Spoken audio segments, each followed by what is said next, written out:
Hello my dear students, कैसे हैं आप सभी। आई होप आप सब अच्छे होंगे और आप सबकी पढ़ाई बहुत अच्छी चल रही होगी। तो आज का टॉपिक हमारा है centre of mass and collision, जिसमें हम डिस्कस करने वाले हैं बहुत प्यारे प्यारे क्वेश्चन, चुंग मुंग क्वेश्चन जो किसी न किसी कॉम्पिटिटिव एग्जामिनेशन में पूछे गए हैं। ठीक है, अगर आप इन क्वेश्चन को अच्छे से सॉल्व कर लेंगे तो मैं गारंटी देता हूं कि आपके नीट एग्जामिनेशन में सेंटर ऑफ मास और कोलिजन के जो भी क्वेश्चन होंगे आप इजीली सॉल्व कर पाएंगे और एक भी क्वेश्चन आपका गलत नहीं होगा। ठीक है, तो उठा लीजिए अपनी पेन कॉपी, समझते हुए चलिए एक एक क्वेश्चन। ठीक है, और कोई भी डाउट हो तो प्लीज आप व्हाट्सएप चैनल मैंने बना रखा है, टेलीग्राम चैनल है, उनमें पूछिए। डायरेक्ट आप कमेंट भी कर सकते हो हमारे इस यूट्यूब चैनल पे। ठीक है, तो बिना टाइम वेस्ट किए हुए आते हैं सीधे सेशन में। ठीक है, आ जाइए। तो आज का क्वेश्चन देखो क्या है। पहला क्वेश्चन देखो हमारा ये है कि हमारा kinetic energy of a body is increase by 300%, then percentage change in momentum will be. मतलब हमारे काइनेटिक एनर्जी हमारी इंक्रीज हो रही है तो मोमेंटम में कितना चेंज आएगा। इस पैटर्न के क्वेश्चन बहुत पूछे जाते हैं, सिर्फ नीट एग्जामिनेशन में नहीं, बहुत सारे कॉम्पिटिटिव एग्जामिनेशन में पूछे जाते हैं। तो प्लीज समझते हुए चलिएगा। देखो क्या है इसमें, अटेम्प्ट कैसे करना है। हमारे पास देखो पहले मान लो कि इनिशियल काइनेटिक एनर्जी जो है, इनिशियल काइनेटिक एनर्जी वो के है। ठीक है, बाद में कितनी हो जाती है फाइनल काइनेटिक एनर्जी जो है 300 टाइम्स, नहीं, इज इंक्रीज बाय 300%। मतलब कि पहले के थी, अब उसमें 300% और इंक्रीज कर दो। मतलब आप उसमें 300% इंक्रीज करोगे, इसका मतलब क्या हुआ, 4 टाइम्स हो जाएगी। अब 300% मतलब 3K और इंक्रीज करना है, तो इसका मतलब हो जाएगा ये 4 टाइम्स के हो जाएगा। फाइनल काइनेटिक एनर्जी कितनी हो जाएगी, 4 टाइम्स। देखो मैं फिर समझाता हूं।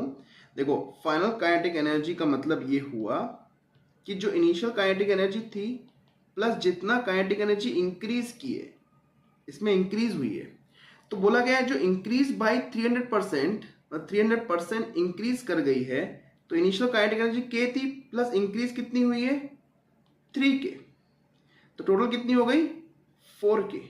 4K हमारी काइनेटिक एनर्जी फाइनल हो गई। ठीक है, तो परसेंटेज चेंज इन मोमेंटम, देखो काइनेटिक एनर्जी और मोमेंटम का क्या रिलेशन होता है। काइनेटिक एनर्जी और मोमेंटम का क्या रिलेशन होता है, K is equal to P square by 2m। ये रिलेशन होता है, बहुत इंपॉर्टेंट रिलेशन है, K is equal to P square by 2m। तो यहां पे आपको देखना है कि अगर हमारी इनिशियल काइनेटिक एनर्जी K है, हम मान लेते हैं इनिशियल मोमेंटम हमारा क्या है P है, तो इनिशियल काइनेटिक एनर्जी हमारी जो है वो K है, और दैट इज इक्वल टू, हम कह सकते हैं इनिशियल मोमेंटम हमारा क्या है पी स्क्वायर बाई 2m। मास में चेंज होने का नहीं, मास में चेंज तो होता नहीं है। ठीक है, अब देखो नेक्स्ट फाइनल काइनेटिक एनर्जी वो कितनी है, 4 टाइम्स के है। मोमेंटम हमारा फाइनल मान लेते हैं पी डैश हो गया, P dash square by 2m। अगर मैं दोनों को डिवाइड कर दूं तो पी डैश की वैल्यू आ जाएगी, इसको डिवाइड करो इससे।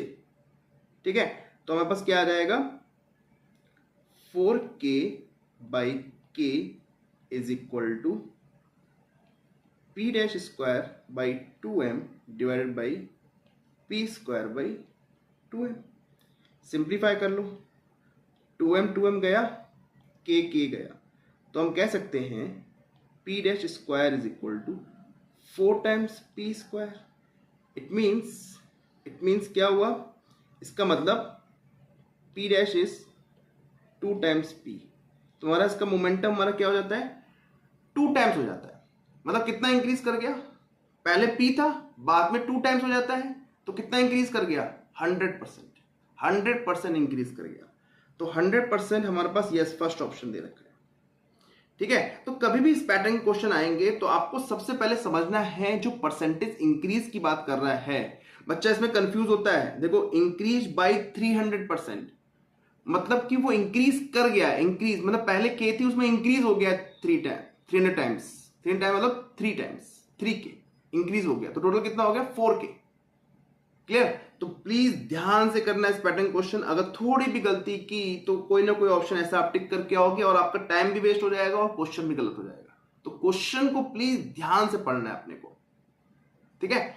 देखो अब नेक्स्ट क्वेश्चन क्या है। A rod of length is 3 metre and its mass acting per unit length is directly proportional to distance x from one of its ends, then its center of gravity from that end will be। देखो centre of मास, यहाँ पे centre of gravity है, तो दोनों different चीज, लेकिन point जो यहाँ पे बात कर रहा है, जो ये पूछ रहा है यहाँ पे सेंटर ऑफ मास की बात कर रहा है वैसे, ठीक है? तो वो पॉइंट पूछ रहा है जहां पे सेंटर ऑफ मास एक्ट कर रहा है, ठीक है? अगर उस पर वेट लगने लगता है, ग्रेविटी का फोर्स लगने लगता है, तो उसी पॉइंट पे हम कह सकते हैं सेंटर ऑफ ग्रेविटी एक्ट कर रहा है। Is it clear? तो यहाँ पे सेंटर ऑफ मास हमें फाइंड करना है। तो सबसे पहले हम इसमें डायग्राम बनाएंगे। क्या बनाएंगे? डायग्राम। डायग्राम देखो कैसे बनाना है। एक रॉड है हमारे पास जिसकी लेंथ कितनी है, रॉड की लेंथ दे रखी है हमारे पास 3 मीटर, ठीक है? उसके बाद बोल रहा है its mass acting per unit length, means mass per unit length is proportional to distance x, proportional to distance x। जैसे जैसे क्वेश्चन में बोलता जाए वैसे वैसे आप लिखते चलिए। तो फिर आगे proportional to distance x from one of its ends, किसी एक एंड से, ठीक है? तो let this distance is x from one of its ends. तो हम एक छोटा सा एलिमेंट ले लेते हैं, एक छोटा सा एलिमेंट हमने ले लिया और वो एलिमेंट एक एंड से x दूरी पे है। तो हमें क्या निकालना है? Centre of mass from that and. तो देखो सेंटर ऑफ मास का जो फॉर्मूला होता है, जो एक्सप्रेशन होता है, वो क्या होता है? देखो यहाँ पे तो वेरिएबल मास है, मतलब मास पर यूनिट लेंथ जो है वो x के हिसाब से वेरी कर रही है। जैसे जैसे आप x एंड से दूर जाते जाओगे तो वो वेरी करती जाएगी। तो लिखा ना m/l is directly proportional to x, मतलब वो x का फंक्शन है। तो हम कह सकते हैं यहाँ पे, इसको मैं लिख सकता हूं dmx divided by integration over dm। ये हमारा फॉर्मूला होता है जब हमारा सेंटर ऑफ मास x हिसाब से वेरी करेगा, हमें इंटीग्रेट करना होगा। तो सबसे पहले dm निकाल लेते हैं। dm क्या है? एलिमेंट का मास। तो हम लिख सकते हैं m/l mass per unit length into dx, mass per unit length into dx। ये हमारा आ गया dm। उस छोटे से एलिमेंट जो हमने लिया है यहाँ पे, इस एलिमेंट का मास हमने dm लिया है और ये कैसे आया? Mass per unit length into dx, m/l into dx। कभी भी निकालते हैं, आपने डेरिवेशन भी किए होंगे क्लास 11th एंड 12th में। जब भी आप छोटे से एलिमेंट का मास निकालते हो या चार्ज निकालते हो, तो हम पहले टोटल जो भी मास है विद रिस्पेक्ट टू लेंथ से हम डिवाइड करते हैं, फिर मल्टीप्लाई करते हैं उस छोटे से एलिमेंट की लेंथ। तो छोटे से एलिमेंट जो लेंथ है वो dx है। ये जो छोटा सा एलिमेंट है इसकी लेंथ क्या है? dx। तो उससे हमने मल्टीप्लाई किया तो हमारा dm आ गया। क्लियर? अब हम देखो इंटीग्रेट करेंगे। हम लिखेंगे x centre of mass is equal to integrate over 0 to l length, dm की जगह लिखेंगे m/l इंटू dx। x भी है, x इंटू dx। वैसे m/l हमें दे रखा है क्वेश्चन में कि प्रोपोर्शनल टू x, तो m/l की जगह हम x लिख सकते हैं, डिवाइडेड बाई सिमिलरली यहाँ पे भी m/l into dx, limit 0 to l। यहां तक क्लियर? अब मैं क्या करने वाला हूं? m/l की जगह x लिखने वाला हूं। तो x into x, x square dx 0 to l divided by 0 to l x dx। Clear? क्या आप इसको इंटीग्रेट कर पाएंगे? एक्स स्क्वायर का इंटीग्रेशन क्या होगा dx के रिस्पेक्ट में? एक्स क्यूब बाई 3, और x का इंटीग्रेशन नीचे दे रखा है, उसका क्या होगा? X square by 2। तो क्या आएगा यहाँ पे? हम लिख सकते हैं यहाँ पे x cube by 3 divide by x square by 2। यहां से कैंसिल होके ये आ जाएगा 2 बाई 3l, और मैं x की जगह l रखने वाला हूं। तो 2 by 3l, 2/3 L will be the answer. L कितना रखा है 3 मीटर, तो 2/3 इंटू 3 करोगे तो कितना आ जाएगा, it will be 2 metre. 2 metre will be the answer, second option. Clear? तो कभी भी इस पैटर्न का क्वेश्चन आएगा तो हमें इसी तरीके से प्रोसीड करना है। अब आते हैं नेक्स्ट क्वेश्चन पे। अ स्टेशनरी पार्टिकल एक्सप्लोड्स। देखो एक्सप्लोजन वाले क्वेश्चन बहुत पूछे जाते हैं, बहुत। मतलब मैंने जो क्वेश्चंस कलेक्ट किए हैं फ्रॉम प्रीवियस ईयर्स किसी ना किसी मेडिकल एग्जामिनेशन से, जैसे पहले हुआ करते थे AIPMT एम्स, ठीक है, और स्टेट के हमारे मेडिकल एग्जामिनेशन होते थे, उन सब से क्वेश्चंस मैंने कलेक्ट किए अच्छे। तो मैंने ऑब्जर्व किया कि हमारे जो मतलब कि इस चैप्टर से ज्यादातर क्वेश्चन एक्सप्लोजन वाले पूछे गए, एक्सप्लोजन वाले। तो एक्सप्लोजन वाले क्वेश्चन बहुत इंपॉर्टेंट है, गारंटीड आपका एक क्वेश्चन एग्जामिनेशन में नीट में आने वाला है। तो एक्सप्लोजन वाले क्वेश्चन को समझते लेना। एक ही कैटेगरी के आते हैं, देखना कैसे। A stationary particle explodes into two particles of masses m1 and m2 which move in opposite direction with velocity v1 and v2. The ratio of their kinetic energies, हमें kinetic energy का ratio निकालना है। हमारे पास क्या है, हमारे पास समझना, stationery particle है, इसको दो पार्ट में डिवाइड किया गया। एक स्टेशनरी पार्टिकल है, मान लेते हैं इसका मास कैपिटल M है, ये दो पार्ट में डिवाइड हुआ है, एक का मास m1 और एक का मास m2। अब दोनों मूव कर रहे हैं with velocity v1 and v2 opposite direction, एक दूसरे के अपोजिट मूव कर रहे हैं। तो एक अगर इधर जा रहा है v1 से, तो दूसरा जा रहा है v2 से इधर। तो पूछा गया the ratio of their kinetic energy, मतलब E1/E2 पूछा गया। तो E1/E2 का मतलब क्या हुआ, हमें काइनेटिक एनर्जी पूछी गई, means half m1 v1 square divided by half m2 v2 square, ये हमसे पूछा गया है। तो हम यहां पे क्या करने वाले हैं, आपको पता है जब भी एक्सप्लोजन होता है, दिमाग में डाल लेना बात, जब भी एक्सप्लोजन होता है तो हमेशा आपको मोमेंटम कंजर्व करना पड़ता है। क्यों? क्योंकि यहां पे कोई एक्सटर्नल फोर्स नहीं लग रहा है जब वो एक्सप्लोड होता है। एक्सप्लोजन हो रहा है बिकॉज ऑफ इंटरनल फोर्स। उस बॉम्ब में या उस कुछ भी आप मान लो, बॉम्ब मान लो, रॉकेट मान लो, कुछ भी मान लो, जब वो एक्सप्लोड करता है तो अंदर का जो इंटरनल फोर्सेस है बिकॉज ऑफ केमिकल रिएक्शन, उसकी वजह से हमारा एक्सप्लोड करेगा। तो एक्सटर्नल फोर्स की वजह से एक्सप्लोड नहीं कर रहा है। तो जब एक्सटर्नल फोर्स लग ही नहीं रहा है तो हम कह सकते हैं मोमेंटम क्या रहेगा, कंजर्व्ड। लीनियर मोमेंटम क्या रहेगा, कंजर्व्ड।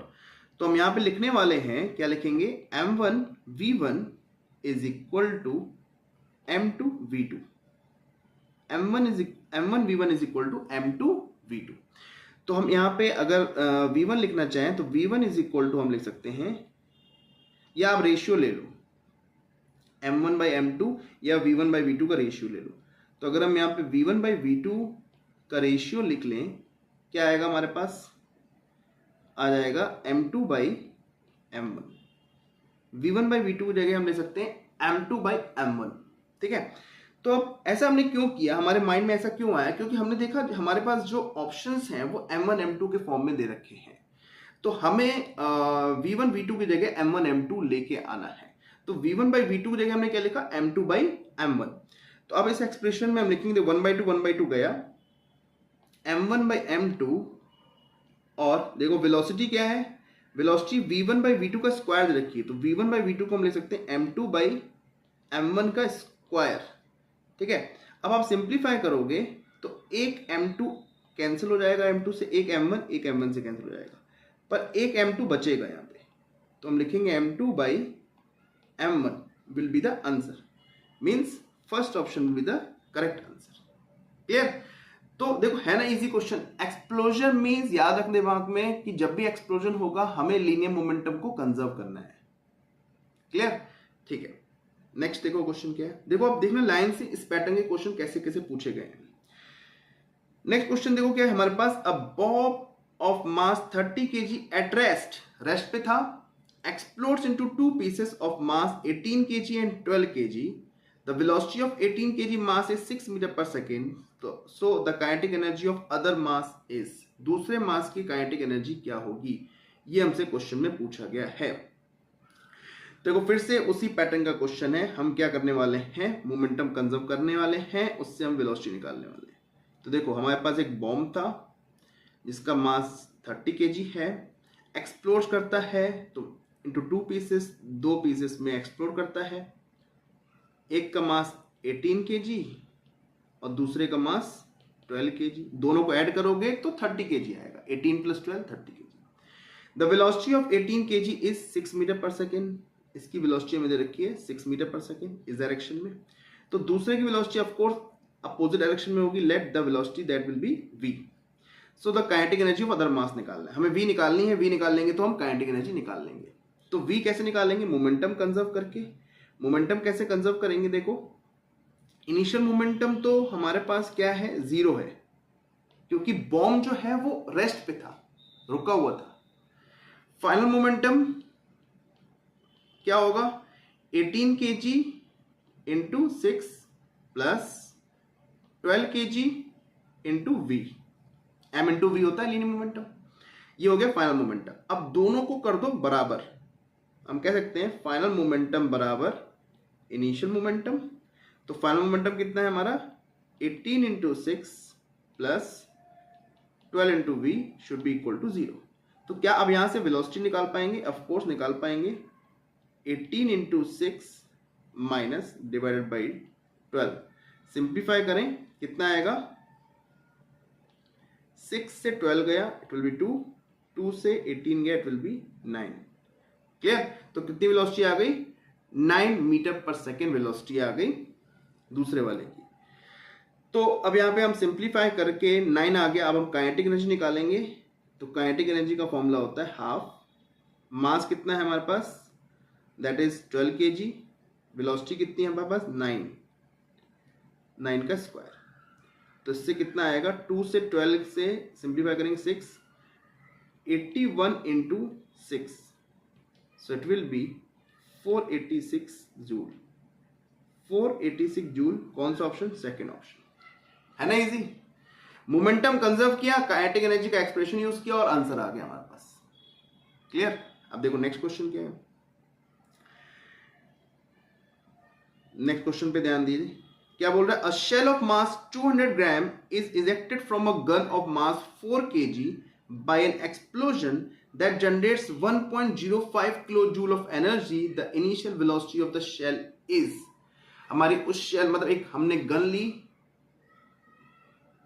शूट किया, उसमें से क्या निकली, बुलेट। बुलेट कह सकते हो, शेल कह सकते हो, उसमें से फायर हुई। अब उसमें जो एक्सप्लोजन हुआ, जब उसमें बुलेट फायर हुई तब उसमें एनर्जी हमारी जनरेट हुई 1.05 किलो जूल। ठीक है। तो पूछा गया है कि उस शेल की इनिशियल वेलोसिटी क्या होगी जब वो बुलेट या शेल जब बाहर आया था उस गन से, तो उसकी वेलोसिटी क्या होगी। तो देखो कैसे करना है हमें। हमारे पास एक गन है, ठीक है, इस गन में से एक बुलेट बाहर आ रही है। बुलेट का मास दे रखा है, स्मॉल m ले लेते हैं, दैट इज 200 ग्राम। और हमारे पास जो गन है उसका मास दे रखा है, कैपिटल M कंसीडर कर रहे हैं, it's a 4 kg। By an explosion that generates 1.05 kilo joule of energy. इतनी एनर्जी वो जनरेट कर रहा है। तो मतलब इतनी एनर्जी, मतलब उनके पास काइनेटिक एनर्जी है, मतलब कह सकते हैं जब जनरेट हुई होगी तो इतनी एनर्जी हमारी जनरेट हुई होगी 1.05 किलो जूल ऑफ एनर्जी। तो हम यहां से initial velocity of the shell की वेलोसिटी हम निकाल सकते हैं, ऑफ कोर्स निकाल सकते हैं। देखो कैसे, फिर से हम लीनियर मोमेंटम कंजर्व करेंगे। जैसे ही बुलेट बाहर आएगी गन पीछे झटका देगी, तो गन की भी कुछ वेलोसिटी आएगी। जब वो जर्क पीछे की तरफ झटका लगेगा, वेलोसिटी जब बुलेट जब बाहर आएगी, तो हम कह रहे हैं कि बुलेट की जो वेलोसिटी है, लेट उसकी वेलोसिटी हम ले रहे हैं u, और जो गन है उसकी जो वेलोसिटी जो पीछे लगा jerk, let that is v। ठीक है। मोमेंटम कंजर्व कर लो। क्या लिखेंगे, इनिशियल मोमेंटम तो 0 था क्योंकि पहले तो फायर किया नहीं गया था, तो उस समय मोमेंटम क्या था, 0। That should be equal to, final momentum क्या होगा, capital M v plus small m u। Clear? तो यहां से हम लिखेंगे capital M capital V is equal to small m into you.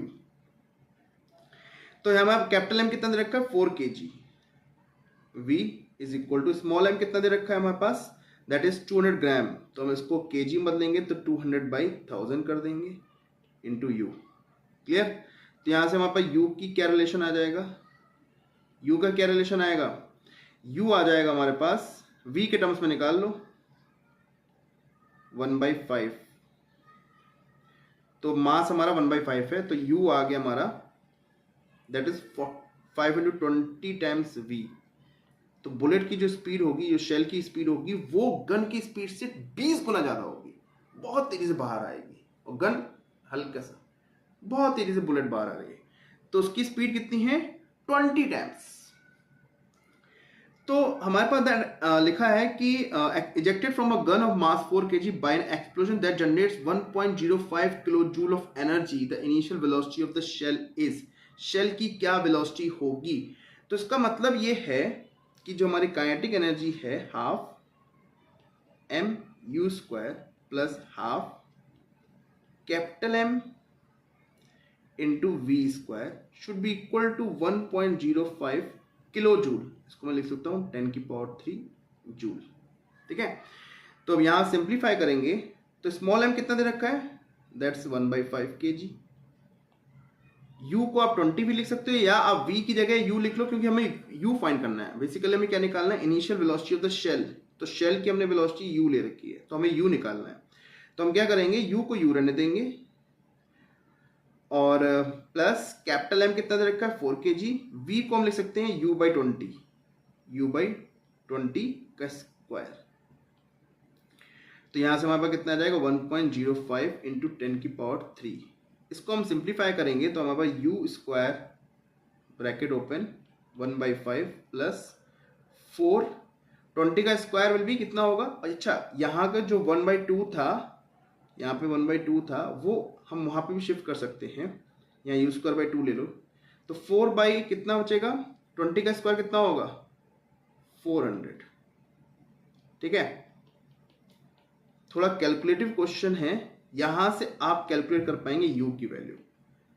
ठीक है? इसको सॉल्व करेंगे और आपका आंसर आएगा, इट विल बी, अब कैलकुलेट करके देखना, I think it will be 100 metre per second.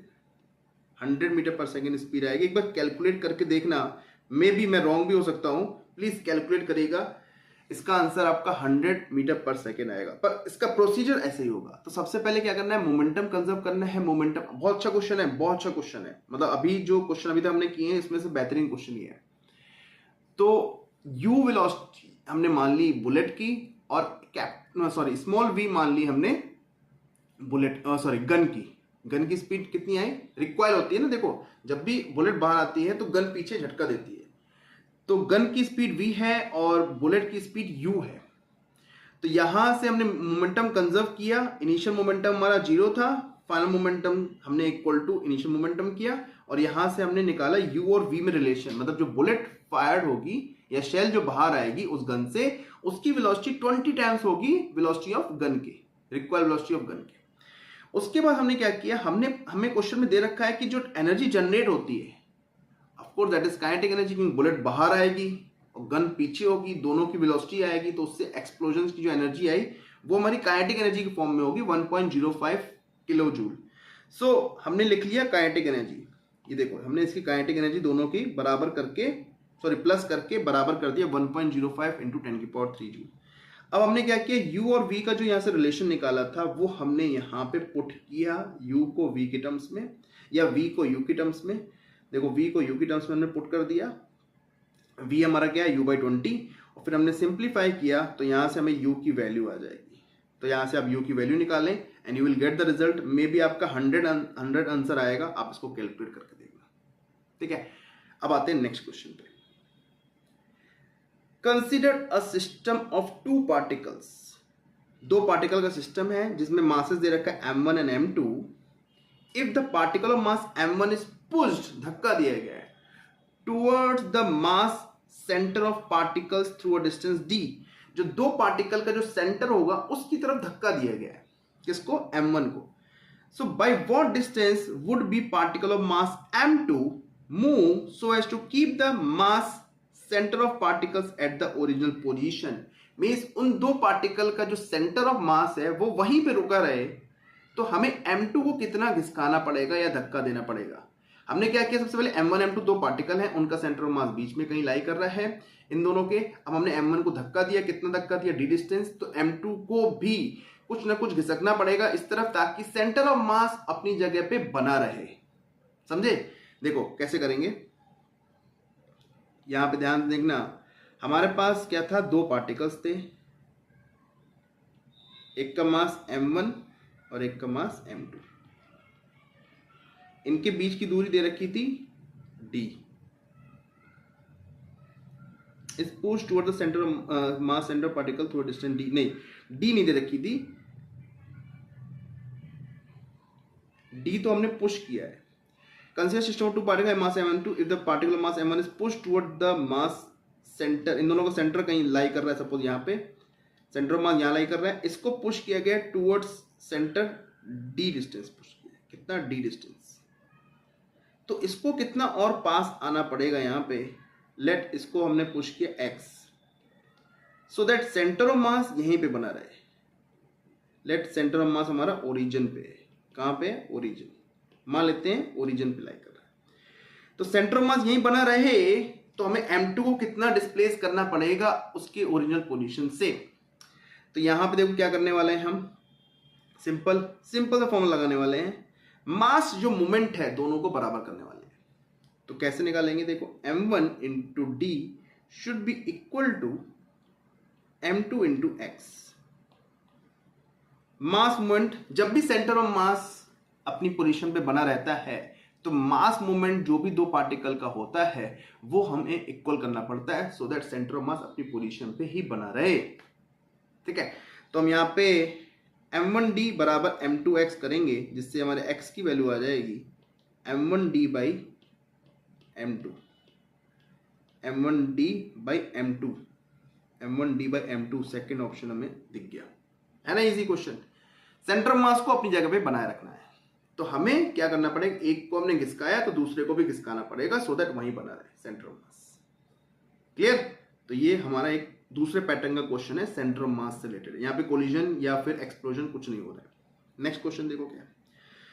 A 0.5 kg ball moving with a speed of 12 meter per second strikes a handball at an angle of 30 degree with the wall. मतलब wall से 30 degree angle पे हमारी एक ball जो है वो strike कर रही है, जिसकी स्पीड दे रखी है 12 metre per second. It is reflected with the same speed, same speed से वो रिफ्लेक्ट भी कर गई at the same angle, angle भी सेम, मतलब 30 डिग्री से वॉल से बना रहा है तो रिफ्लेक्ट करते समय भी 30 डिग्री वॉल से बना रहा है.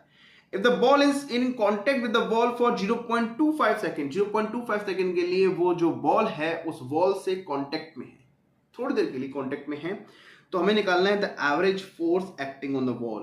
देखो फोर्स का फॉर्मूला होता है change in momentum by time, तो हमें फोर्स निकालना है. तो देखो कैसे करेंगे,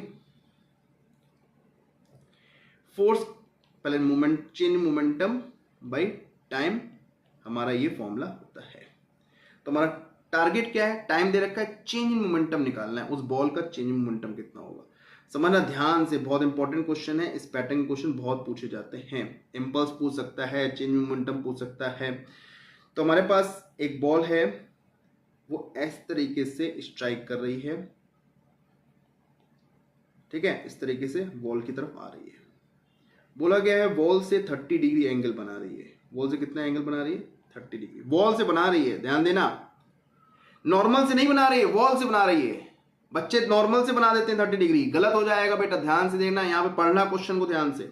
वॉल से 30 डिग्री एंगल बना रही है और रिफ्लेक्ट करे उसी एंगल पे, मतलब यहां से रिफ्लेक्ट करते समय आपने छोटी क्लास में लॉ ऑफ रिफ्लेक्शन पढ़ा होगा, वही कंसेप्ट लग रहा है यहां पे. तो इसकी जो वेलोसिटी थी उसी वेलोसिटी से ये रिटर्न कर रही है. वेलोसिटी मीन स्पीड की बात हो रही है, वेलोसिटी नहीं स्पीड.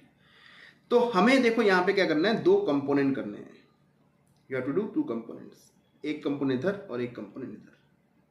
सिमिलरली यहां पे भी एक कंपोनेंट इधर और एक कंपोनेंट इधर।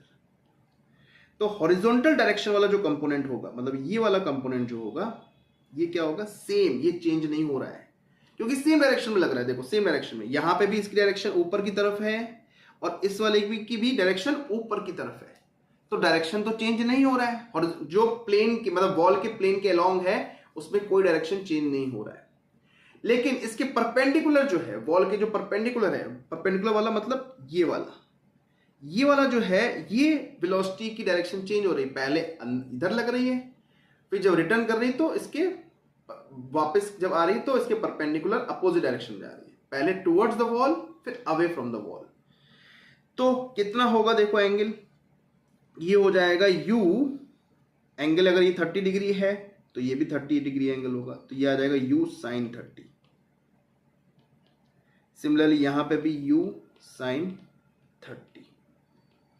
तो स्ट्राइक करने वाली वेलोसिटी कितनी है, u sin 30, और टकरा के वापस जाने वाली भी कौन सी है, u sin 30। तो चेंज इन मोमेंटम क्या होगा भाई, final momentum minus initial momentum कितना होगा, final momentum by initial momentum. तो हम लिख सकते हैं change in momentum, final momentum by initial momentum. तो फाइनल मोमेंटम देखो मान लेते हैं, इस डायरेक्शन को पॉजिटिव मान लेते हैं, इस डायरेक्शन को नेगेटिव मान लेते हैं, उससे कोई फर्क नहीं पड़ेगा क्योंकि डायरेक्शन नहीं पूछी गई है।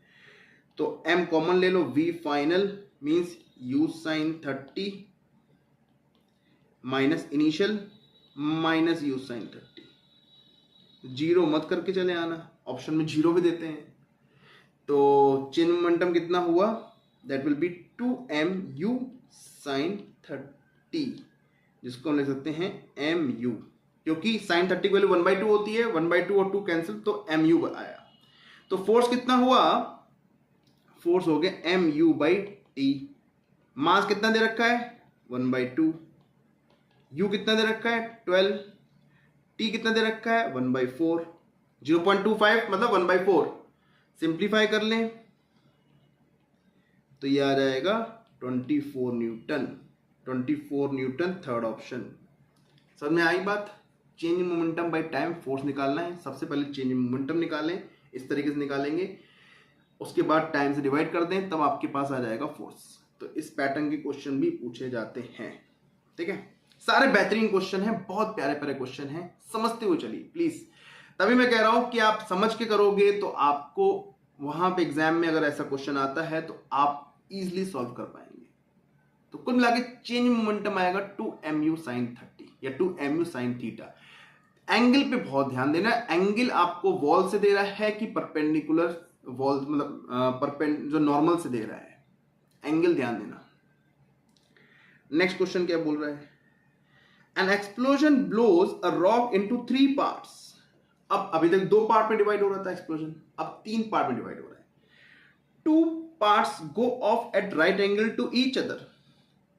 These are 1 kg first part moving with a velocity of 12 meter per second and 2 kg second part moving with velocity of 8 meter per second.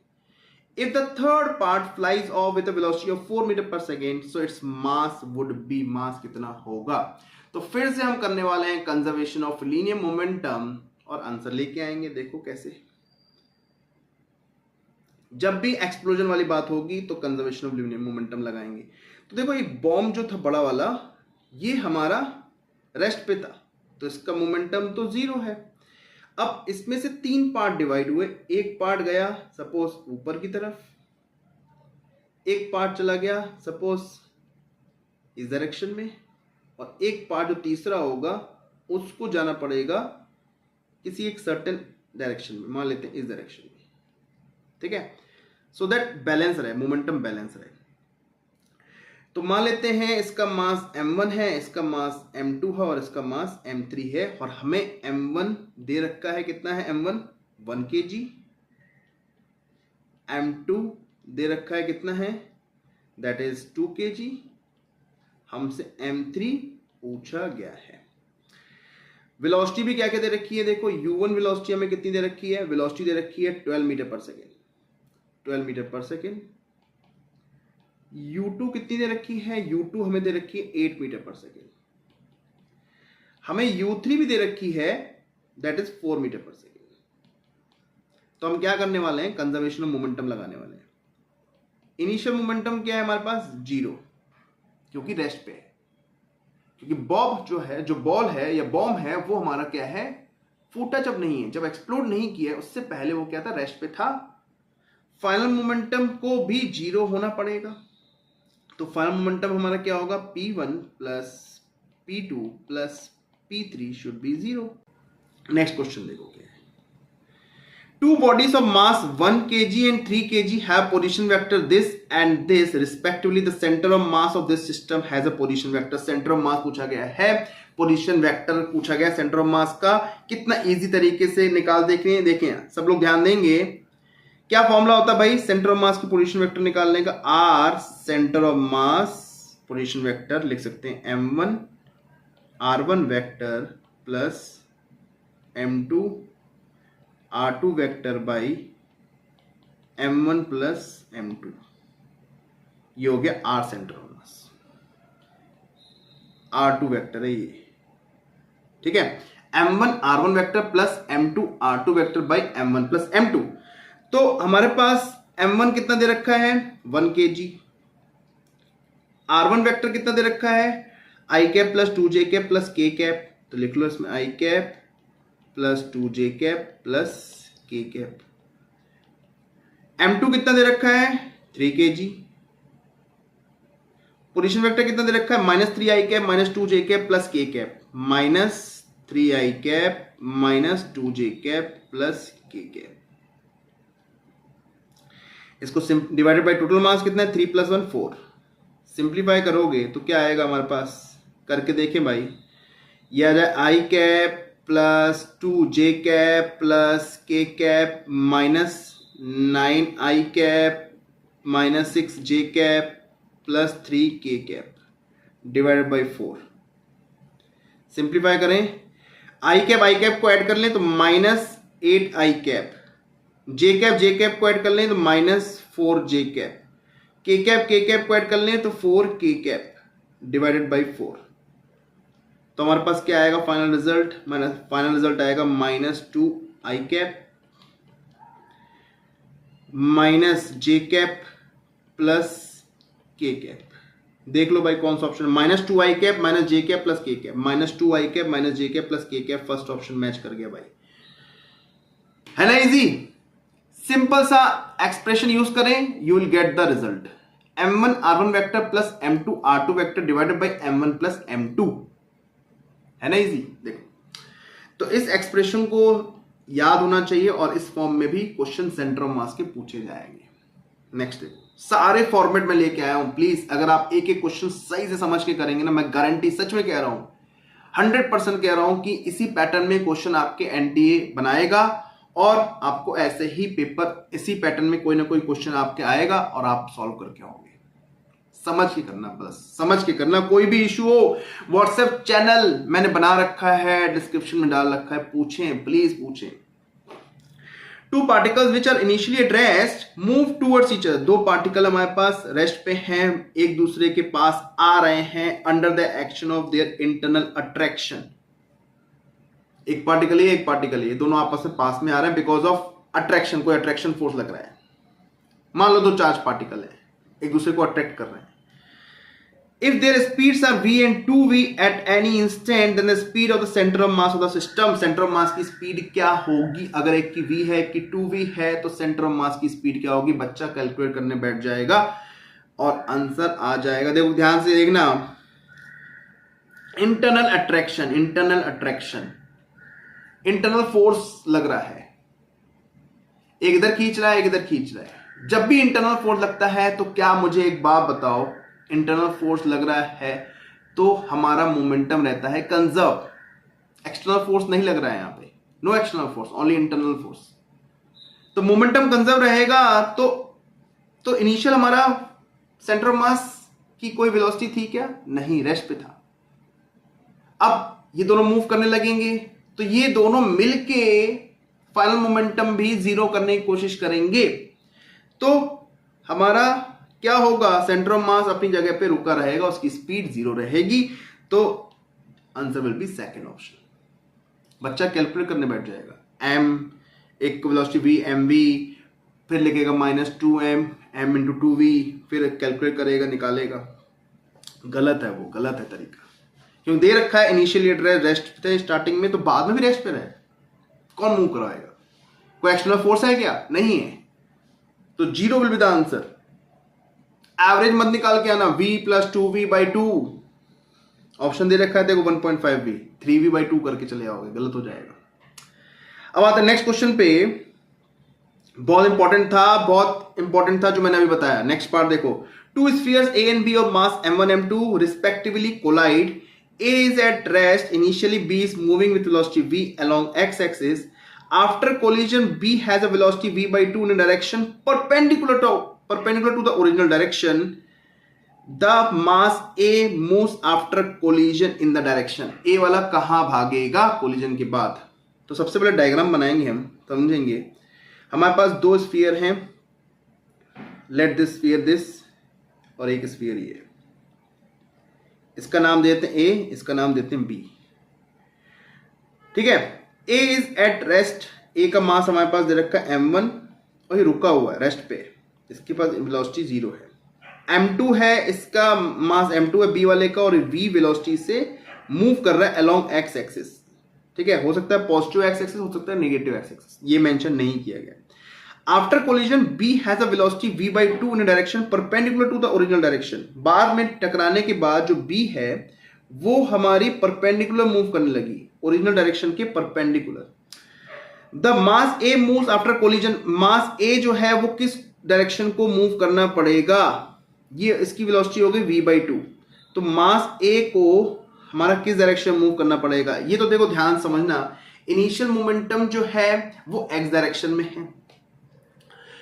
ठीक है, इनिशियल मोमेंटम m2 इंटू ये v वेलोसिटी थी, m2 into v initial direction में है हमारा initial momentum. Initial momentum y direction तो था ही नहीं, तो फाइनल जो मोमेंटम है तो y डायरेक्शन में अगर आपको मतलब इस पार्टिकल को a को इस डायरेक्शन में ऐसे मूव करना पड़ेगा सो दैट ये x डायरेक्शन और y डायरेक्शन दोनों को बैलेंस कर पाए। क्या कर पाए? y डायरेक्शन और a डायरेक्शन को, सॉरी y डायरेक्शन और x डायरेक्शन दोनों को बैलेंस कर पाए। इस तरीके से मूव करने की कोशिश करेगा। देखना, समझना मेरी बात। मैं पहले इनिशियल मोमेंटम में x डायरेक्शन की बात करूं, x डायरेक्शन पे a पार्टिकल का वो क्या था, 0 था। तो टोटल मोमेंटम कितना था x डायरेक्शन में, m2 इंटू v। तो हम लिख सकते हैं दैट विल बी, अगर इस आप मान सकते हो m2 into v। Let this direction को अगर आप पॉजिटिव मानना चाहते हो तो पॉजिटिव ले लो, m2 into v x direction पे। ठीक है, अब इसकी वेलोसिटी मैं ले लेता हूं vx और एक ले लेता हूं vy। अब हमारे पास क्या है, फाइनल मोमेंटम की बात करें तो फाइनल मोमेंटम हमारे पास a वाले जो है उसकी वेलोसिटी हमें पता नहीं है, तो फाइनल मोमेंटम जो होगा ये इनिशियल है, ये इनिशियल मोमेंटम है, ध्यान समझना। फाइनल मोमेंटम x डायरेक्शन में हमारा b के पास तो है ही नहीं x डायरेक्शन में, तो a को मैनेज करना पड़ेगा बेचारे को। क्या करना पड़ेगा? a को इनिशियल मोमेंटम को बैलेंस करने के लिए a को मैनेज करना पड़ेगा। लेट m1 इसका मास है और इसकी वेलोसिटी जो x डायरेक्शन में लेट दैट इज vx। कितनी है? vx। क्लियर? अब सिमिलरली इनिशियल हम बात करें momentum, initial momentum y direction पे, वो तो 0 है, y डायरेक्शन में कोई मोमेंटम है ही नहीं।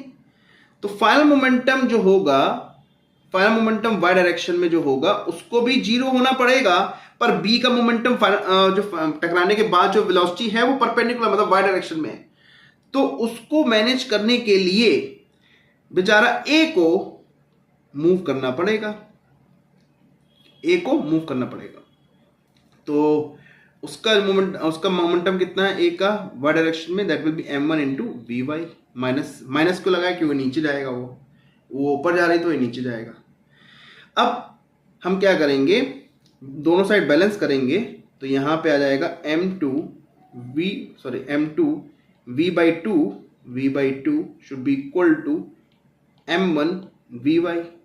तो यहां से हमारे पास vy कितना आ जाएगा, या m1 vy रहने तो m1 vy रहेगा। अब m1 vy ये रिलेशन और ये रिलेशन, दोनों को इक्वेट करोगे तो हमारे पास क्या आएगा, देखो m1 vx is equal to कितना है m2 इंटू वी, और m1 vy is equal to क्या m2 into v by two, minus sign के साथ, यहां पे माइनस साइन के साथ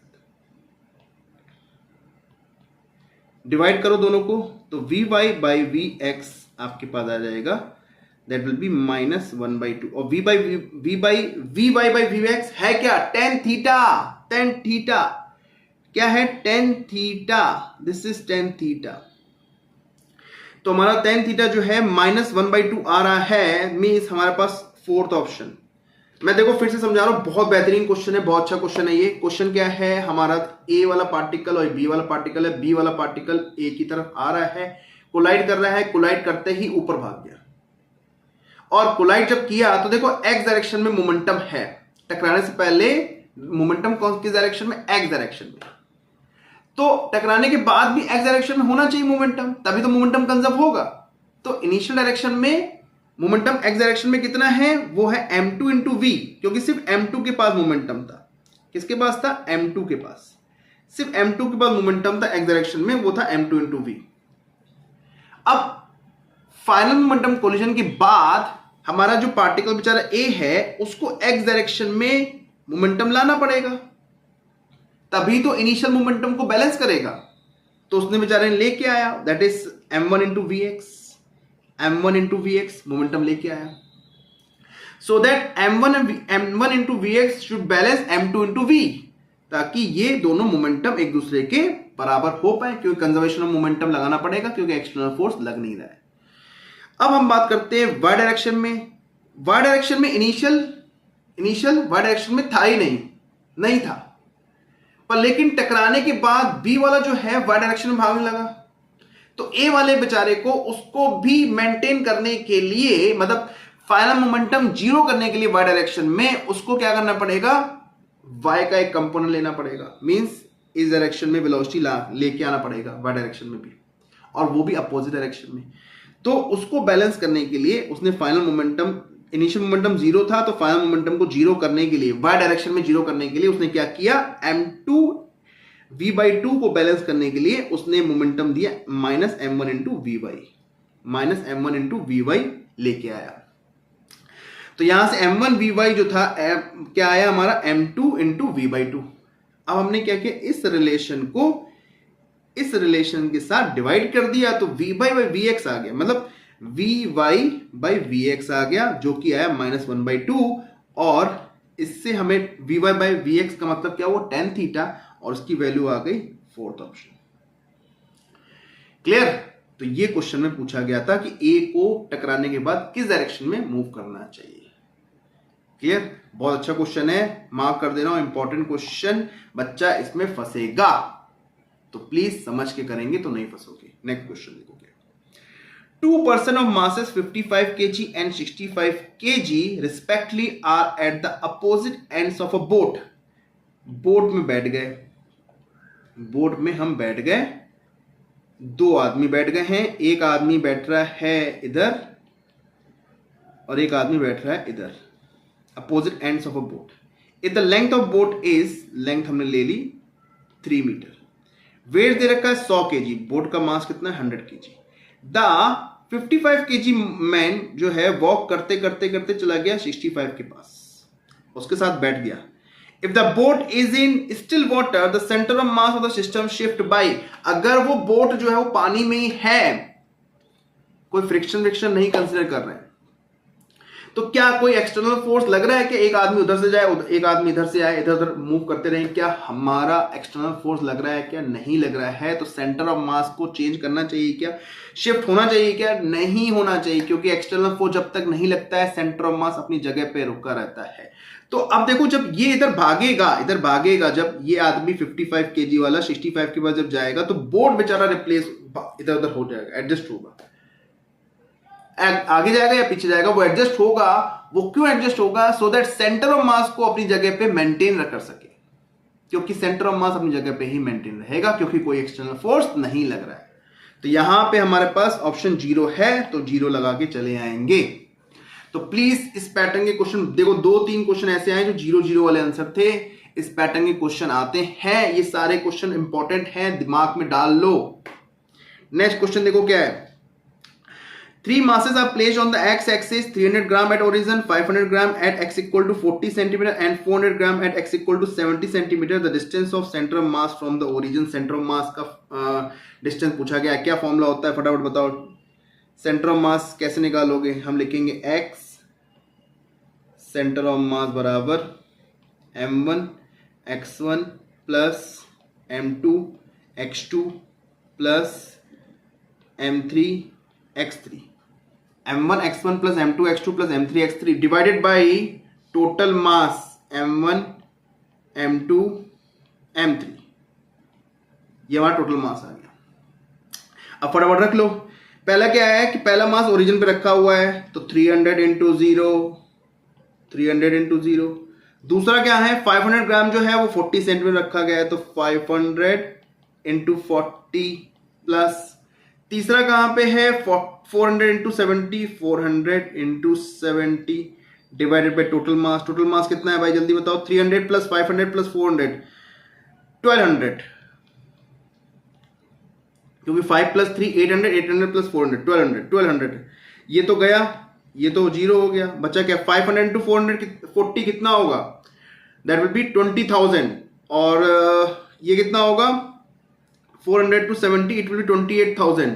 दोनों को ऐड करो, डिवाइड बाय 12 करो, कितना हो जाएगा, ऐड कर लो भाई, 500 इंटू 40 520 20 और ये 20 और 3 0 ये प्लस 28 और 3 0 डिवाइडेड बाई 1200।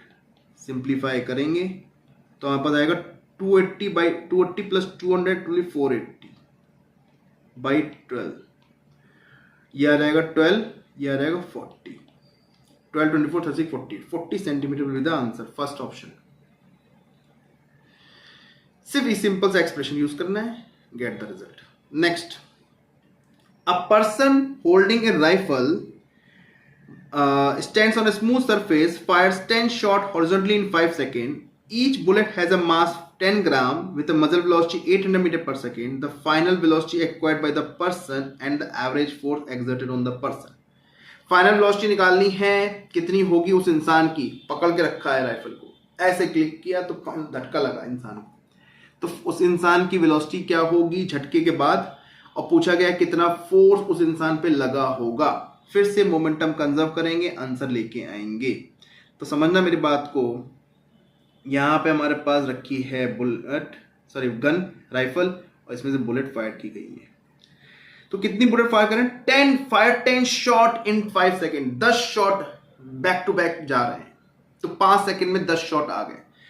तो ईच बुलेट हैज अ मास 10 ग्राम, तो यहां पे बुलेट का मास कितना है, 10 ग्राम है ईच बुलेट का, और कितनी बुलेट है, 10 बुलेट है, तो टोटल मोमेंटम कितना हो जाएगा, वेलोसिटी कितनी 800, तो मोमेंटम जो हो जाएगा बुलेट का मोमेंटम हम लिख सकते हैं, वो हो जाएगा n m इंटू v। तो n कितना है 10, मास कितना है दैट इज कितना देगा 10 ग्राम, तो 10 बाई 1000 कर दो kg मिलाने के लिए, इंटू वेलोसिटी कितनी है 800। सिंप्लीफाई कर लो, 1 2 3 80 किलोग्राम मीटर पर सेकेंड, ये आ गया इसका मोमेंटम बुलेट का। पूछा गया था final velocity acquired by the person की क्या वेलोसिटी होगी, और इंसान का और राइफल का दोनों को मिला के 100 केजी है, मतलब गन प्लस इंसान का 100 केजी है। तो the average force exerted on the person, जो देखो जो गन को लगेगा वही, जो मतलब गन की जो रिक्वायर्ड वेलोसिटी होगी वही वेलोसिटी इंसान की भी होगी, क्योंकि गन को पकड़ के बैठा है, गन झटका दिया तो इंसान को भी झटका लगा हो, तो उसी वेलोसिटी से। तो हम यहाँ पे देख रहे हैं कि स्टार्टिंग में क्या था कि तो गन और शेल मतलब बुलेट जो है वो अंदर मतलब होल्ड पे है, इनिशियल मोमेंटम 0 है। फाइनल मोमेंटम कितना होगा वो अभी हम कैलकुलेट कर लेते हैं। Each bullet has a mass 10 gram with the final velocity acquired by the person. तो इनिशियल मोमेंटम तो हमारा 0 है, तो फाइनल को भी 0 होना पड़ेगा। और फाइनल मोमेंटम में कंट्रीब्यूट कौन कौन कर रहा है, जल्दी बताओ। फाइनल मोमेंटम में कंट्रीब्यूट कर रहा है momentum of bullet plus rifle. तो जो बुलेट का मोमेंटम होगा वही राइफल का भी होना चाहिए, तभी तो दोनों मिल ऐड होकर 0 आएगा, क्योंकि हमें इनिशियल मोमेंटम 0 है तो फाइनल को भी 0 करना है कंजर्वेशन ऑफ लीनियर मोमेंटम लगा के। तो राइफल का भी मोमेंटम 0 होना चाहिए। तो राइफल का मास कितना है, राइफल का मतलब राइफल प्लस हम इंसान कह सकते हैं, दोनों को मिला के 100 kg। तो उसमें से 100 kg में से अब बुलेट का मास हटा दें। बुलेट कितना है, 10 × 10 कितना होगा, 10 × 10/1000। ये मास हटा दो, ये वेलोसिटी v मान लेते हैं, राइफल की वेलोसिटी v है। कितनी वेलोसिटी है, v वेलोसिटी है राइफल की। तो यहां से हम निकालेंगे v should be equal to 80 divided by, इसको सिंप्लीफाई कर लो भाई, इसको सिंप्लीफाई कर लो, कितना आ रहा है, समथिंग 99.9 समथिंग आएगा। तो 80 डिवाइडेड बाई 99 पॉइंट समथिंग, 99.9 को 100 मान लो, 80/100 कितना होगा, 0.8 मीटर पर सेकेंड वेलोसिटी होनी चाहिए उस इंसान प्लस राइफल की। कितनी, 0.8। तो 0.8 हमारे पास कोई ऑप्शन है, हाँ ऑप्शन है, और अपोजिट डायरेक्शन में 0.8 तो ठीक है। अब फोर्स की बात करें तो फोर्स होता है चेंज इन मोमेंटम। तो मोमेंटम हमारा बुलेट का और राइफल का सेम ही है, मतलब जो मोमेंटम चेंज हुआ, इनिशियल मोमेंटम तो 0 था, बाद में मोमेंटम जो था राइफल का या बुलेट का सेम ही है।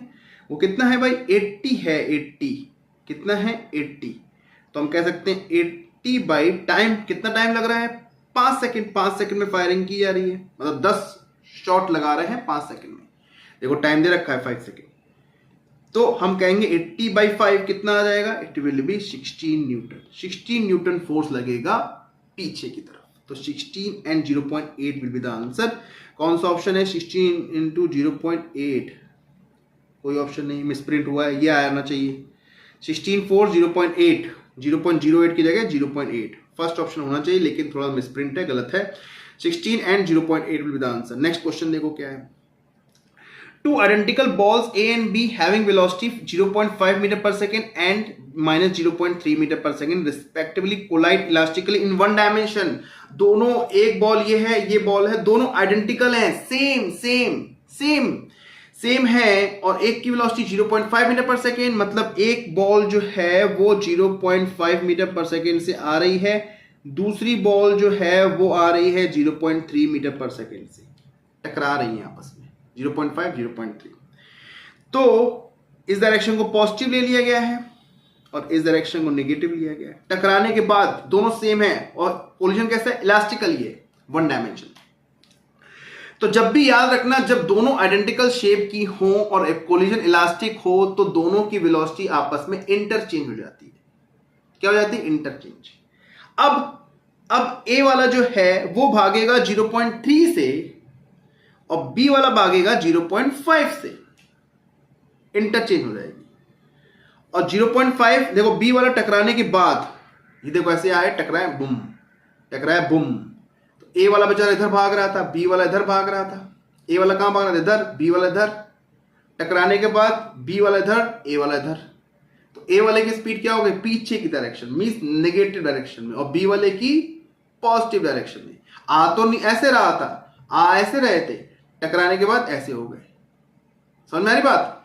तो अब बी वाला भागेगा 0.5 मीटर पर सेकेंड से, लेकिन डायरेक्शन क्या होगी बी वाले की, बी वाले की 0.5 पॉजिटिव होगी और ए वाले की नेगेटिव होगी, क्योंकि ए वाला इधर भागने लगेगा और बी वाला इधर भागने लगेगा टकराने के बाद। तो कौन सा ऑप्शन है, 0.5 metre per second and minus 0.3 metre per second. देखो ये आंसर है। क्लियर, समझ में आ गई बात। अब आते हैं नेक्स्ट क्वेश्चन पे। A bullet of mass m hits a block of mass capital M। एक बुलेट है छोटी सी, कैपिटल M बड़ा है, वो जाके टकरा रहा है इससे, इलास्टिकली टकरा रहे हैं। तो पूछा गया the transfer of energy is the maximum, मतलब ये बुलेट जो है इस बक्से को पूरी एनर्जी दे दे, ये कब हो सकता है। अभी मैंने इससे ऊपर में डिस्कस किया, अगर दोनों का मास अगर हम सेम कर दें तो और कोलिजन इलास्टिकली हो तो वेलोसिटी इंटरचेंज हो जाती है। तो कैसे, ये बुलेट आई, ये मास है, बक्सा है, और ये इसका मास m है, ये पूरी एनर्जी अपनी जो भी इसकी एनर्जी u वेलोसिटी से टकरा रही है, ये रेस्ट पे था, ये तो रुका हुआ था, ये जाके पूरी एनर्जी इसको दे देता। पूरी एनर्जी मतलब जो वेलोसिटी u थी, kinetic energy half m u square थी, पूरी कैपिटल M वाले को दे दे और खुद हो जाए रेस्ट पे। तो ऐसा कब पॉसिबल हो सकता है? ये तब पॉसिबल हो सकता है जब दोनों का मास क्या हो, सेम, तभी तो एक दूसरे की वेलोसिटी ट्रांसफर होगी। हमें बुलेट को लाना है रेस्ट पे, क्योंकि अपनी पूरी एनर्जी कैपिटल M को देगी। तो रेस्ट पे कब आएगी? क्योंकि स्टार्टिंग में रेस्ट में कैपिटल M था, इंटरचेंज हो गई वेलोसिटी, कैपिटल M की वेलोसिटी स्मॉल m के पास आ गई और स्मॉल m की वेलोसिटी कैपिटल M के पास आ गई। ये तब पॉसिबल हो जाएगा जब कैपिटल M और स्मॉल m आपस में बराबर होंगे। क्लियर? तो इलास्टिक कोलिजन, और अगर दो आइडेंटिकल शेप के हैं, आइडेंटिकल हैं साइज के हैं, आइडेंटिकल मास हैं, तो आपस में वेलोसिटी क्या हो जाती है, इंटरचेंज हो जाती है। इंपॉर्टेंट है, दिमाग में डाल लेना ये चीज। तो कौन सा ऑप्शन है? फर्स्ट ऑप्शन आएगा। बहुत सारे बच्चे डी ऑप्शन में लगा के आएंगे कैपिटल M बहुत बड़ा होना चाहिए, स्मॉल m बहुत छोटा होना चाहिए। ऐसा नहीं है। दीवार पे जब वॉल होती है, वॉल पे जाके बुलेट जब टकराती है तो बुलेट की बेचारे की वेलोसिटी भी खत्म हो जाती है और बॉल खुद हिलती भी नहीं है। समझे? तो फोर्थ ऑप्शन मत लगा के आना, गलत। वो बोल रहा है कि एनर्जी दे दे और वो एनर्जी जब देगी तो वो एनर्जी से वो बक्सा मूव करने लगे। ठीक है, अब देखो नेक्स्ट क्वेश्चन क्या है। Body A of mass 4m moving with a speed u collides with another body b of mass 2m at rest. The collision is head-on elastic in nature, so after the collision the fraction of energy lost by the colliding body A. अब A जो है B से जब टकराएगी, collision के बाद उसकी कुछ energy A की एनर्जी B के पास चली जाएगी। तो जो A की एनर्जी में जो कमी आएगी वो गई कहाँ? B के पास, बी को दे दिया, क्योंकि कोलिजन कैसा है, इलास्टिक कोलिजन है, तो काइनेटिक एनर्जी कंजर्व रहती है। तो जो काइनेटिक एनर्जी ए के पास थी उसमें से कुछ एनर्जी बी के पास चली गई, तो उसके पास लॉस हो गया ए के पास। तो जो लॉस हुआ वो पूछा गया है। तो देखो इस पैटर्न के क्वेश्चन जब भी आएंगे तो आपको करना कैसे है, देखो इसका मतलब आपको कोलिजन के बाद ए की वेलोसिटी और बी की वेलोसिटी निकालनी पड़ेगी, पर यहां पे आपको ए का पूछा गया तो ए की वेलोसिटी निकाल लेते हैं। देखो क्या होता है फॉर्मूला, देखो कंसेप्ट क्या है, एक छोटा सा एक अच्छा सा फॉर्मूला है, बहुत प्यारा फॉर्मूला है, हर जगह लग जाता है। ये है हमारा ए, ये हमारा बी। ठीक है, तो इनिशियल वेलोसिटी मान लेते हैं, दे रखी है क्या, ए की वेलोसिटी कितनी दे रखी है, यू दे रखी है, यू, ए की वेलोसिटी यू दे रखी है, और बी क्या है, बी हमारा रेस्ट पे रुका हुआ बेचारा, 0 है। तो इसको मान लो u1, इसको मान लो u2। अब टकराने के बाद a की वेलोसिटी मान लो, टकराने के बाद v1 और b की वेलोसिटी v2 हो जाती है। तो हमें मेनली टारगेट क्या है, हमें v2 हम निकाल लें तो हमें पता चल जाएगा कि कितनी काइनेटिक एनर्जी v1 मतलब a ने b को ट्रांसफर कर दी। तो क्यों ना हम v2 निकाल लें। तो देखो v2 और निकालने के लिए सिंपल सा एक लॉजिक फॉर्मूला है, देखो समझा, v2 m1 प्लस m2, याद करने का तरीका बता रहा हूं, इंटू u2, सॉरी यहां पे v2 है तो यहां पे u2 आएगा, u2 plus 1 plus e into m1 divided by m1 plus m2 into u1, और यहां पे क्या आएगा m2 minus e times m1।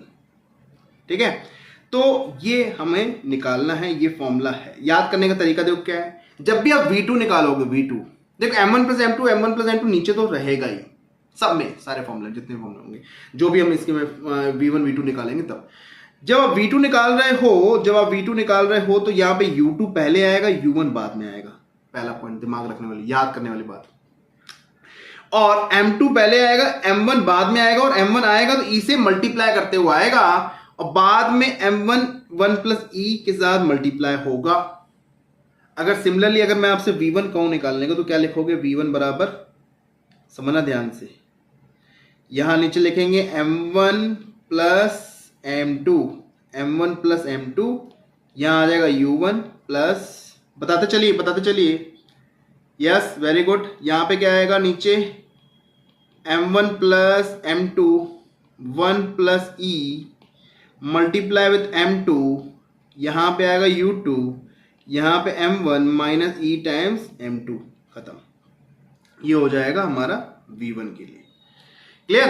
ये हो गया v2 और ये v1। अब फटाफट आप क्या करना है, क्या क्या दे रखा है, देखो हमें v2 निकालना है तो कैसे क्या करेंगे, v2 निकालना है तो u2 तो 0 दे रखा है तो ये तो पार्ट हटा ही दो, 0। u1 हमें दे रखा है 1 प्लस ई, ई हमें देखा है कौन सा कोलिजन है भाई, कोलिजन कैसे, इलास्टिक है, इलास्टिक है, तो ई क्या हो गया, ई क्या हो गया 1, तो 1 प्लस 1 2, 2 m1 कितना है, m1 कितना है, m1 हमें दे रखा है 4 टाइम्स मास, तो 2 times 2 into 4m divided by m1 plus m2 total mass कितना है 4m प्लस 2m 6m, ठीक है। और वेलोसिटी कितनी देगी u1 की u, तो v2 की वेलोसिटी आ गई, ये कितनी आ गई, इतनी, तो कितनी है ये, सिंप्लीफाई कर लें, 4 2 8 और 6m, 4 2 8, 8m बाई 6m मतलब 4/3u, 4/3u। कुछ गड़बड़ किया हमने, कुछ गड़बड़ किया है, कुछ गड़बड़ हुआ है। अगर v1 निकाल के देखें, v1 निकाल के देखें, ये हो जाएगा 0। v1 निकाल के देखें, m1 माइनस ई टाइम्स m2, m1 कितना है 4, e कितना है, e 1 दे रखा है, m1 कितना 2, और ये कितना है 4 प्लस 2 6m, तो यहाँ पे कितना आ जाएगा u, ये आ जाएगा u/3, u/3 velocity, u/3 velocity, u/3 velocity हो जाएगी v1 की, मतलब पहले v1 u था, बाद में u/3 हो गया, तो चेंज कितना आया, चेंज कितना है, चेंज इन काइनेटिक एनर्जी कितनी आई, चेंज इन काइनेटिक एनर्जी कितनी आई, जल्दी से बताएं, चेंज इन काइनेटिक एनर्जी कितनी आएगी, तो आपको चेंज इन काइनेटिक एनर्जी आएगी, देखिए कैसे निकालेंगे, change in kinetic energy, initial kinetic energy उसके पास थी, बेचारे के पास half, mass is 4m u², ये थी इनिशियल काइनेटिक एनर्जी। बाद में कितनी हो जाती है, बाद में हो जाती है हाफ 4m, u हो जाता है बेचारे के पास u/3 का स्क्वायर, ये हो जाएगी फाइनल काइनेटिक एनर्जी।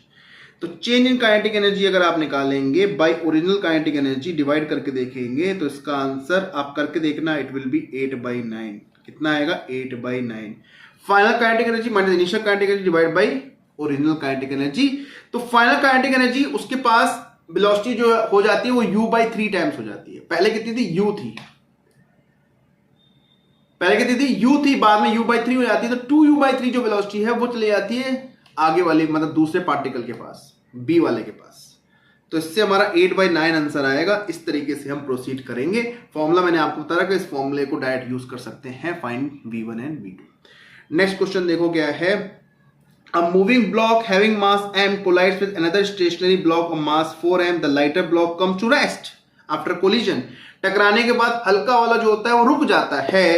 तो when the initial velocity of the lighter block is v, the value of the coefficient of restitution पूछा गया क्या होगा। coefficient of restitution क्या होता है, क्या होता है फॉर्मूला coefficient of restitution का, velocity of separation, velocity of separation by velocity of approach, velocity of approach,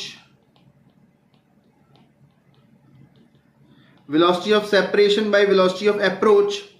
तो देखो पार्टिकल क्या है, moving block of having mass m, ये मूविंग ब्लॉक है, इसका मास m है, ये कोलाइड करता है स्टेशनरी ब्लॉक जिसका मास 4m है, तो इसकी कुछ वेलोसिटी होगी, u वेलोसिटी मान लेते हैं, अच्छा v वेलोसिटी दे रखी है, v वेलोसिटी है। तो lighter block comes to rest, अब ये थोड़ी देर बाद टकराने के बाद इसकी वेलोसिटी हो जाती है 0, तो 4m जो है उसकी वेलोसिटी कुछ ना कुछ आ गई होगी, मान लेते हैं v', कितनी होगी v', कंजर्वेशन ऑफ मोमेंटम, तो mu बराबर 4m v', तो v' की वेलोसिटी हो जाएगी u/4। इतनी वेलोसिटी हो जाती है बड़े वाले ब्लॉक की टकराने के बाद, मोमेंटम कंजर्व किया है हमने, कितनी हो गई v' बराबर u/4। अब आप लगा लो E बराबर velocity of separation, that will be u/4, velocity of approach पास आएगा, that will be u, simplify करोगे तो 1/4 कितना हो जाएगा 0.25, 0.25, सेकेंड ऑप्शन। तो velocity of separation by velocity of approach coefficient distribution का फॉर्मूला है, यहां से भी क्वेश्चन पूछा गया है डायरेक्ट एग्जामिनेशन में। आपको जब भी इस पैटर्न का क्वेश्चन आएगा सबसे पहले आपको क्या करना पड़ेगा, एक रिलेशन मोमेंटम से निकालना, दूसरा रिलेशन इस बस मोमेंटम लगाओगे, you will get the final velocity आपके पास आ जाएगी, उससे आप कोएफिशिएंट डिस्ट्रीब्यूशन निकाल पाओगे। एक बॉल दूसरे बॉल से, एक बॉल आ रही थी, दूसरी बॉल रेस्ट पे थी, टकराने के बाद ये खुद रेस्ट पे हो गई, ये भागने लगी, तो इसकी वेलोसिटी u थी टकराने से पहले, u थी, बाद में रुक गई बेचारी, और ये वाली बॉल u/4 से भागने लगी। तो ये अप्रोच कर रही थी, टकराने से पहले क्या कर रही थी, अप्रोच कितने वेलोसिटी से, u से, ये रुकी हुई थी, ये u से टकराने वाली थी, तो u आ गई वेलोसिटी ऑफ अप्रोच। सेपरेशन क्या हुआ, ये बाद में टकराने के बाद रुक गई और ये भागने लगा, तो बड़ी वाली जो थी वो भागने लगी, कितनी वेलोसिटी से, u/4 से, कितनी वेलोसिटी से, u/4 से। तो वेलोसिटी ऑफ सेपरेशन जब भागने लगी तो सेपरेट होने लगी, तो u/4/u करना है, that will B 1/4, 0.25 will be the answer. ठीक है, नेक्स्ट क्वेश्चन देखो क्या है।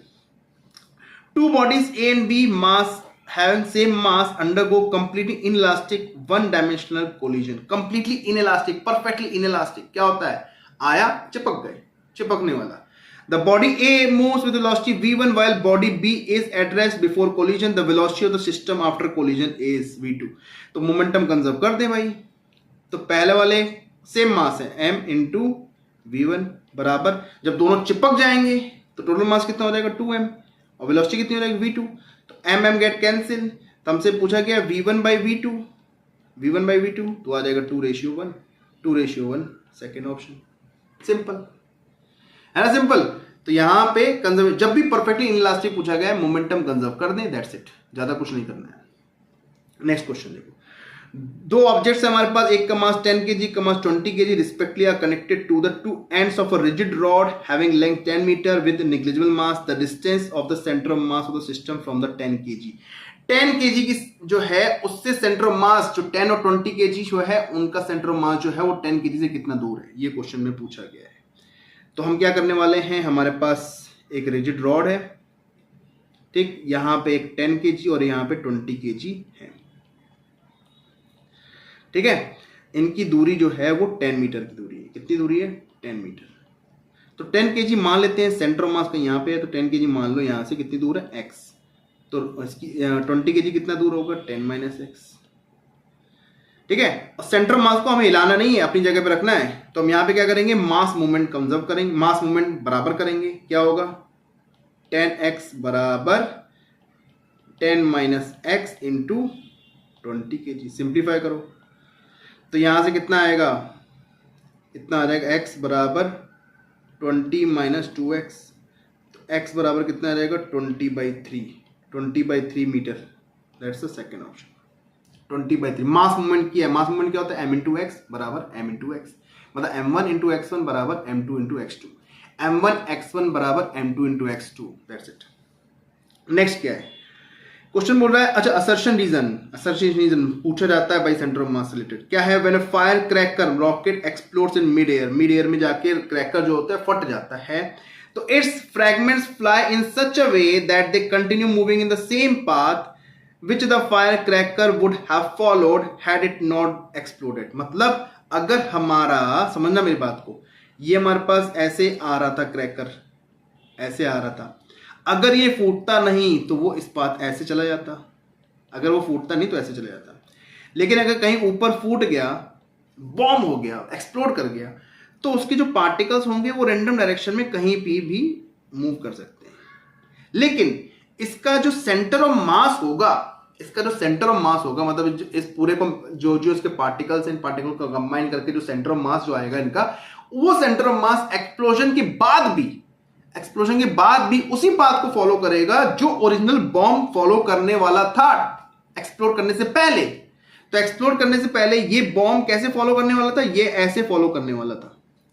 तो सेंटर ऑफ मास जो होगा वो भी ऐसे ही फॉलो करेगा, क्योंकि यहां पे कोई एक्सटर्नल फोर्स नहीं लग रहा है जिसकी वजह से सेंटर ऑफ मास की मतलब कि जो वे है वो चेंज हो, ऐसा कुछ नहीं होने वाला।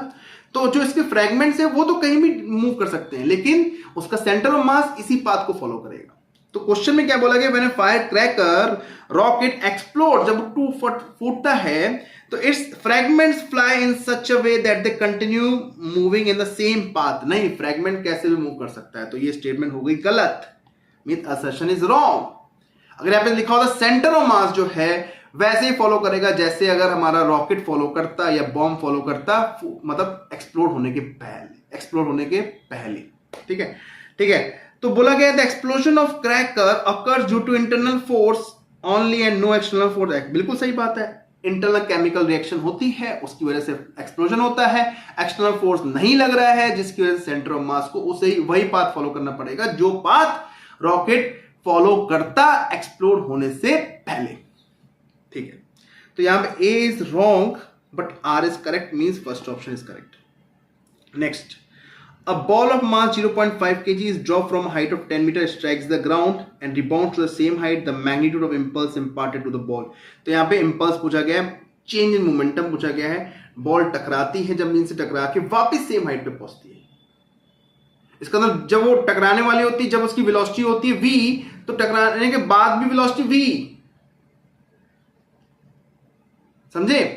तो यहां पे क्या होगा, बॉल आई h हाइट से टकराती है, यहां पे कुछ वेलोसिटी गेन होती है जब नीचे आती है टकराने से पहले। ये वेलोसिटी कितनी होगी जल्दी से बताएं, √2gh, और टकराने के बाद भी वेलोसिटी वही है, दैट इज √2gh। तो मोमेंटम में चेंज कितना आया सर, ये तो मैंने रट लिया है, कितना 2mv। तो मोमेंटम में चेंज आया 2mv, और हमसे क्या पूछा गया है, इंपल्स, दैट इज 2mv। तो हम लिख सकते हैं यहाँ पे 2, मास कितना दे रखा है, मास दे रखा है 0.15, means 15/100, velocity under 2gh, 2g is 10, h is 10। तो यहाँ पे सिंप्लीफाई करेंगे, 15 to 30 100, यहाँ पे 10√2, ये सिंप्लीफाई होने के बाद 3√2, कौन सा ऑप्शन हो जाए, √2 के लिए 1.414 into 3 करोगे, it will B 4 point something आएगा, 4 point something, yes it will B third option. Clear, simple सा क्वेश्चन था, बिल्कुल क्या कहते हैं, हलवा क्वेश्चन। यस, नेक्स्ट क्वेश्चन देखो क्या है, the force acting on a particle of mass m is indicated by the force time graph. Force time graph अगर आपके क्वेश्चन में दे रखा है तो आपसे पूछा जा सकता है चेंज मोमेंटम या फिर इंपल्स। तो यहां पे क्या करना है, एरिया अंडर द कर्व निकालना है। एरिया अंडर द कर्व मतलब ये एरिया निकालनी है आपको, एरिया अंडर द कर्व मतलब ये निकालना है, ठीक है। इसको आप सॉल्व कर ले, एरिया हमारा ट्रायंगल का half into base into height कितना आएगा, half, base is 2, height is 6, plus that will be -3 into 2 plus 4 into 3, simplify कर लें कितना आएगा, it will B 6 -6 12 will be the answer, third option, ठीक है। तो ये हमारे सारे बेहतरीन क्वेश्चन थे centre of mass and collision से रिलेटेड। हमने आप देखा किस पैटर्न के क्वेश्चन पूछे गए हैं, ज्यादातर क्वेश्चन एक्सप्लोजन से हैं, एक्सप्लोजन। दूसरा सेंटर ऑफ मास निकलवाया गया है, सिंपल सा फॉर्मूला, x सेंटर ऑफ मास बराबर m1 x1 plus m2 x2 plus m3 x3 by m1 plus m2, चाहे वो वेक्टर के फॉर्म में हो चाहे वो आपको कोऑर्डिनेट्स दे रखे हो, इस फॉर्म में निकालने को बोला गया है। तीसरा जो क्वेश्चन पूछा गया है वो हमारा पूछा गया है, दैट इज बुलेट और गन का पैटर्न का क्वेश्चन पूछा गया है। ये 3 पैटर्न हो गए। चौथा पैटर्न क्या हो सकता है, सेंटर ऑफ मास जो है वो अपनी जगह पे ही रुका रहेगा जब तक कोई एक्सटर्नल फोर्स नहीं लगता है। ये 4 पैटर्न के क्वेश्चन पूरे में पूछे गए हैं। और लास्ट क्वेश्चन है ग्राफ का, मोमेंटम कंजर्व का, जैसे कोलिजन का, ऐसे करके ऐसे बॉल चली गई सीधे टकराती है, इस पैटर्न के क्वेश्चन, मतलब 4 या 5 प्रकार के पैटर्न के क्वेश्चन मैंने सारे करवा दिए। ये सारे इंपॉर्टेंट क्वेश्चन हैं। आई होप आपको समझ में आ गया होगा। अगर नहीं समझ में आता है तो प्लीज आप टेलीग्राम चैनल में अपने डाउट पूछ सकते हैं, इसकी पीडीएफ आपको टेलीग्राम चैनल में मिल जाएगी। और ऐसे मैं नोट्स शेयर कर रहा हूं टेलीग्राम चैनल में, व्हाट्सएप में जुड़े रहिए, अपने डाउट पूछते रहिए। मिलते हैं नेक्स्ट क्लास में, उसमें हम लेके चलेंगे रोटेशनल मोशन। Bye bye.